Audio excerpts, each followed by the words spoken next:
It has been quite a process. We've been talking about it for a long time, but then actually it's been an incredibly fast negotiation. As you say, we launched negotiations in the middle of 2020. So we've had 18 months of intensive negotiations and now got to this point of signature. It doesn't enter into force straight away. What happens next is that we have to go through our respective parliamentary procedures. And as we're doing that, and as the FTA is progressing through our different parliaments and being scrutinised, there's a lot of work that we can do together, including with your members of the BNZBA, to really raise awareness about this agreement and promote it and make sure that when it enters into force, businesses and investors are poised to really take advantage of the free trade agreement. So we aim to be doing that in the course of this year. And I'm not a betting woman, but I would like to say that we could be confident that next year it will enter into force, and then we will have, we'll have it fully operational.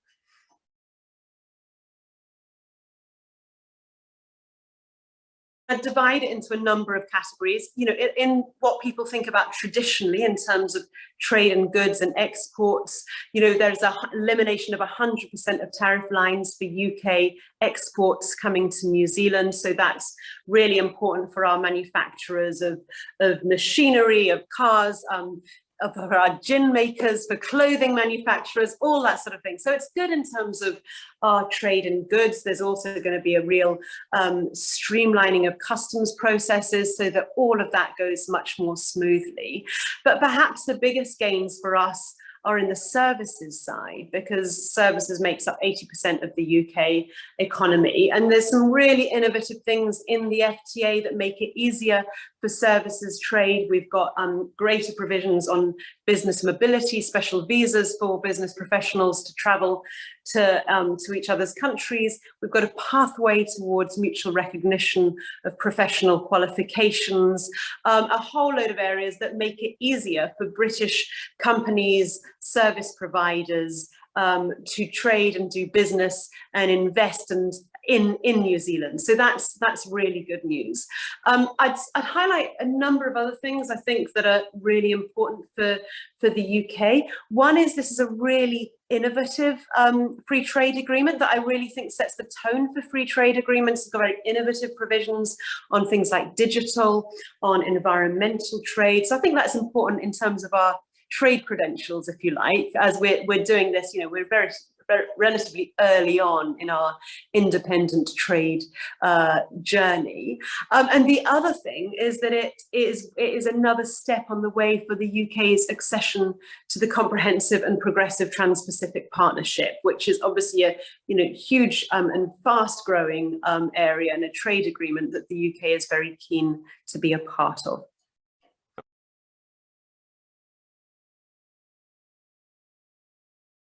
So CPTPP members agreed just last week that we were at the stage where we can progress to the market access negotiations for CPTPP. So that means that we've gone through showing how we would comply, all those processes up to that, and now we're in the market access negotiations. So that's really exciting, and it is. It has been a long ambition of our government to join CPTPP and really, invest further in this part of the world, which brings benefits both to us and to CPTPP member countries.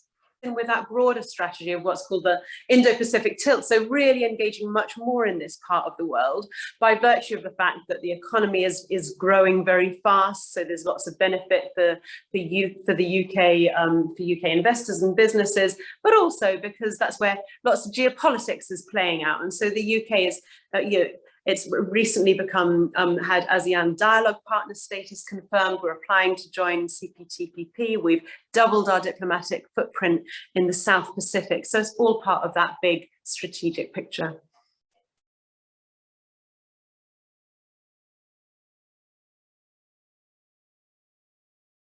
Yeah, as you say, very pleased to see that personally. You know, for me, a proper relationship with the UK, with Aotearoa New Zealand, requires a really strong relationship with Te Ao Māori.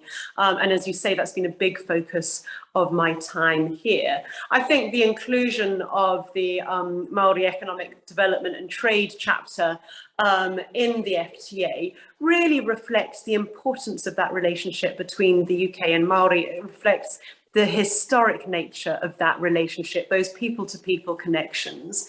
And there are lots of opportunities, actually, you know, for, you know, obviously we all know a lot about Māori exports, particularly in the primary industries, but there's a lot more else going on. And I think there's more we can do in terms of, you know, highlighting opportunities for Māori to invest, for iwi to invest in the UK, for British investors to collaborate with Māori businesses. And so I think we've got a piece of work to do to really raise awareness and highlight the opportunities there. So we're keen to work with you, BNZBA, but also, of course, with organisations like the Federation of Māori Authorities and Te Taumata to really boost that understanding, make the connections between our countries and our businesses to make sure that that trade flows. And we very much hope, once travel allows, that we'll be able to, that a Māori trade delegation will be able to go across to the UK.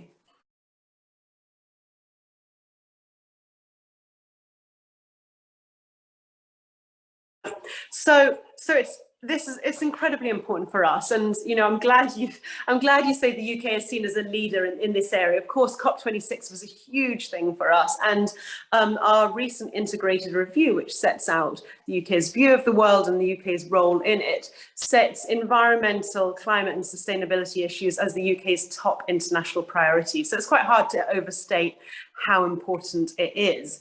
And we were always very clear that with this free trade agreement, we wanted it to be really forward-leaning on environmental and climate issues. We wanted it to help set the standard. And I think it does do that. It is a very green FTA. It does a number of things. It reaffirms our commitments under the Paris Agreement and our ambition to meet net zero. It really tries to encourage trade in low carbon goods, services and technology.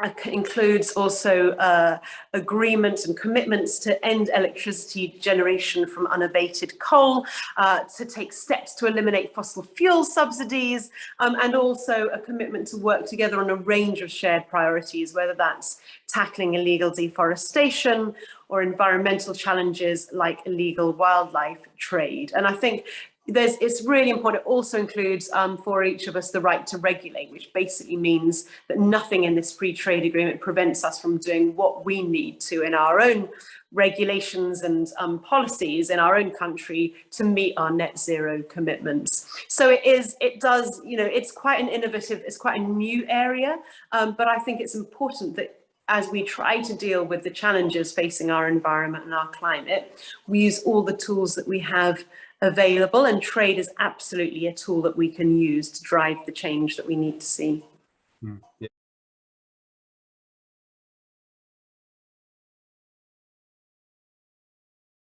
I think it's really important. I think, you know, even though we've all got very good at Zooms or Zooies, it's really important, I think, that we are able to travel. And the FTA envisages, you know, a new visa for business travellers. And it also makes it easier for companies to set up in other countries. It makes it more straightforward, more transparent.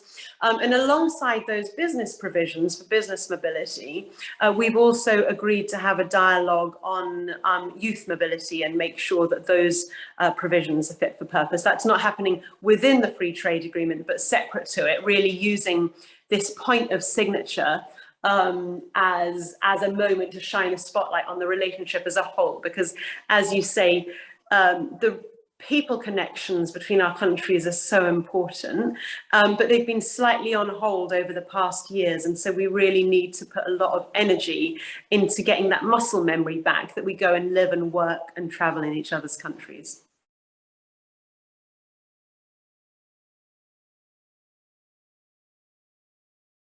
Little bit. I think what's really interesting about this free trade agreement is it does reflect our shared values, you know, whether that's on environmental trade, whether it's on labour standards, whether it's on animal welfare, and of course here on women and trade or gender equality. And I think that's a really important statement, because trade is never just about trade, right? It's also about who we are as countries, what we're trying to achieve.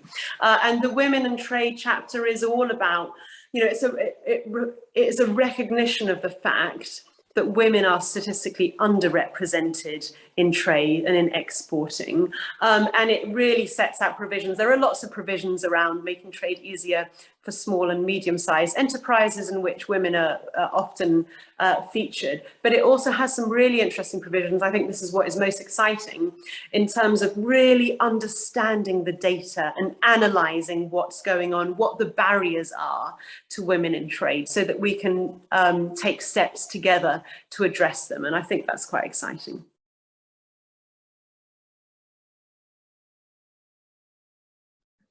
Well, that's the hope. And I think, you know, if you sort of zoom out even more, yes, this was about the relationship between the UK and New Zealand, but it was also, in a way, trying to set the standard and set the tone and say, this is what two innovative, advanced economies with similar values can do when they work together. So we're bringing, you know, New Zealand's track record in innovating in trade policy with the UK's scale and global reach. And, you know, I hope that you know, beyond all the, you know, excellent benefits of this free trade agreement, you know, we hope that it then leads to quite a strategic partnership with the UK and New Zealand on lots of trade issues, global trade issues, including how we work together at the WTO. So it's exciting, I think, in terms of the bilateral relationship and really establishing that new chapter in the bilateral relationship.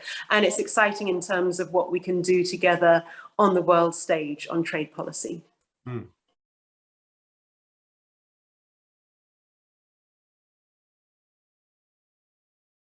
But, you know, I think I'd agree with you. I think that, you know, until about a decade ago, there was a sort of what I'd characterize as benign neglect in the relationship. You know, UK, Australia, New Zealand, kind of old friends that slightly took each other for granted.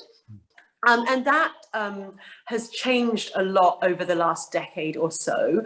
And that's not just about the UK's Brexit referendum and Brexit. It's also about this sense that actually these old friends, these countries that share your values, that have a shared view of the world, are incredibly important. And really, in my time here in New Zealand, there's been such an increase in investment in the relationship. Of course, a lot of that was about the free trade agreement negotiations, but it's also about strengthening the relationship more generally, whether that's on what we do on climate change, how we work together in the Pacific. We've had this invigoration of the UK's relationship with Te Ao Māori. And so I really think we're in a stage where it is an incredibly important relationship. It's not one of benign neglect, but we need to keep working at it. We need BNZBA members to keep working at it to make sure that this free trade agreement isn't just a nice document, it actually does deliver the benefits that it promises to deliver. And we only do that if exporters, investors really take advantage of its provisions.